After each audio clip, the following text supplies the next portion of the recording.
The White House is planning a big ceremony on Monday for President Biden's signing of the new $1 trillion infrastructure bill. The president will be joined by lawmakers who helped write the legislation and leaders from across the country who fought for its passage. The bill was written largely by a core bipartisan group of 10 Senate lawmakers and contains billions of dollars in funds to repair roads and bridges, expand public transit, improve internet services in rural and low-income areas, and modernize the electric grid. We're joined now by Nigel Stanage. He is a journalist with The Hill to talk more about what Americans can expect from the infrastructure legislation. Nice to have you with us this weekend. Thanks for being here. Thanks. You too. So just want to start with a broad question, and that is, where will we see this $1 trillion? That's a lot of money. Clearly, this is President Biden's legacy moment. Where can we expect to see it in the short term and the long term? Because we hear about the categories it's going to, but where can the average everyday American going through this inflation see this?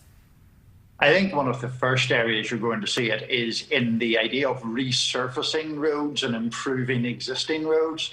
Those are the kind of projects that can be enacted or begun at least much easier than major infrastructure projects that involve new roads being built or things like that.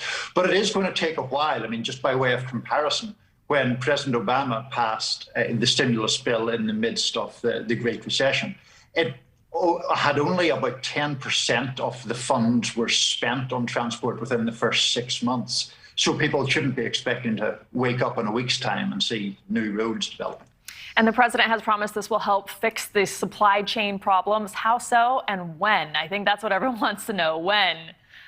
Yeah, I think the answer is not soon enough for most people. I mean, the idea that this is going to be a quick fix to the supply chain is pretty fanciful, to be perfectly honest. I mean, the supply chain is something that clearly is affecting things in the here and now. It is clearly making people concerned that they're not going to see, for example, gifts they've bought for other people arrive in time for the holiday season.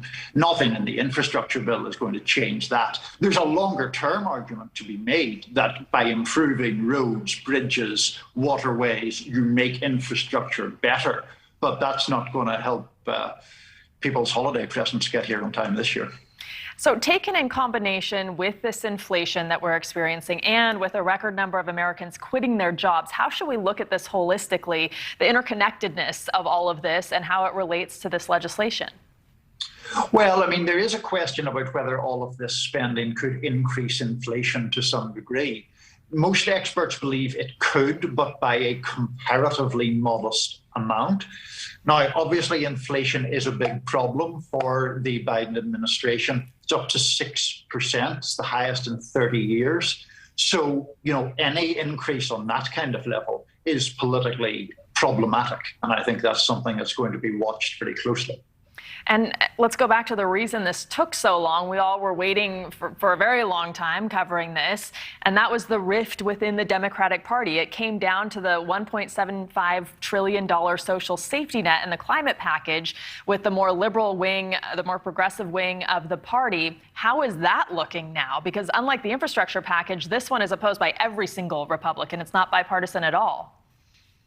Right. And I mean, as far as the bigger social spending package is concerned, there are still real question marks over Joe Manchin in particular, probably the most moderate or conservative Democratic senator. He has raised the kind of concerns about inflation that I have just spoken about. Also, I mean, go back to the infrastructure bill just momentarily, that in itself has revealed those Democratic divides because, of course, Congresswoman Alexandria Ocasio-Cortez and her fellow squad members voted against the infrastructure package, which then was only carried because a modest number of Republicans also backed. And how should we look at this Democratic divide? Has this divide, this rift been exposed, or is this just par for the course, a part of the Democratic process? What should we make of the party going forward? Because whatever you think of the Republican Party, right, it's unified for the most part when it comes to getting things done. There are clearly Democratic divides, and I think you could argue that the Democratic Party has always been a more disparate coalition.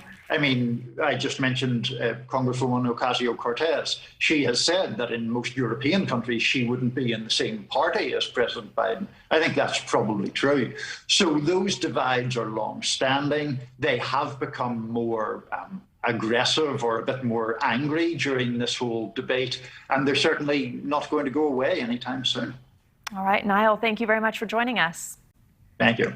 Thanks for watching. Click the red subscribe button below so you can get more of NewsNation's fact-driven, unbiased coverage.